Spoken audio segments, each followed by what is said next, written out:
Minister, my colleagues and I in the regional group have consistently supported the reduced rate of VAT for businesses in the food and hospitality sector because of the huge importance of this sector to the very fabric of our communities.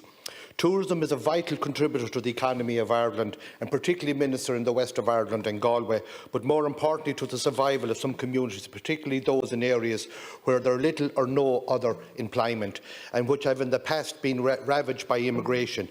If we don't support, for instance, the local cafe in the small village, and Minister, I was very sorry to see Keneally's Cafe Shop close last Sunday in Oughterard. It's a small little family-run cafe shop employing 8 or 9 people, and when the VAT rate went up, they just could not survive, and unfortunately they had to close a little family-run business. It was a very sad day for the family and for the people of Oughterard, and that's what's happening around the country with the VAT rate. That reduction in the VAT would have been a life saviour for them. And as I said, if we don't support, for instance, Minister, the local cafe in the small village in the west of Ireland, and they are forced to close their doors, the tourists who stop there now may not stop there and go on to the next town, and then the village begins to lose the source of income that helps the local craft shop, the grocery shop, another small enterprise to keep their heads above the water. And that was plainly obvious yesterday, Minister, outside when we had the cafe and the restaurant people and the bar people from around the country that were outside. They weren't protesting, and I want to make that clear. They were trying to get the message across to us here in this House that they were in serious difficulties.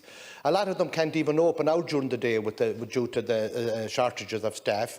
A lot of them, which means that their income are down, and means that they have more of a VAT to pay on the remainder of the business that they do. And then also you had the increase in the minimum wage, which I know people have to get paid, but that puts huge pressure on them. And Minister, you're going to see a lot more businesses close over the winter period, and I think support should be brought in. And Minister, and what the effect of the people living in the village. For many of them, the cafe may be the only place locally that they can meet up with neighbours, a place where older people can enjoy a vital social gathering, where young people can come for a chat.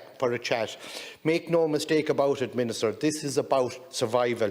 The difference between the VAT rate of 13.5% and the rate of 9% will make the difference between keeping the doors open and the collapse of many of the businesses that we are talking about.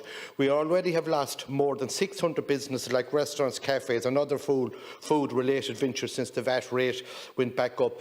Minister, our colleagues in the regional group have put in amendments to the finance bill, and one of the amendments is to reduce the VAT rate from 13.5% to 9%. And if that's not accepted by the government, I will not be supporting the finance bill. I will actually be voting against it, Minister. And unfortunately, I'm paired with the Taoiseach today, so I cannot support Catherine Connolly's motion that's gone before the Dáil this morning regarding the VAT rate as well with the Independence for Change group. So, Minister, I would ask that you seriously look at our amendment that we put in and support it.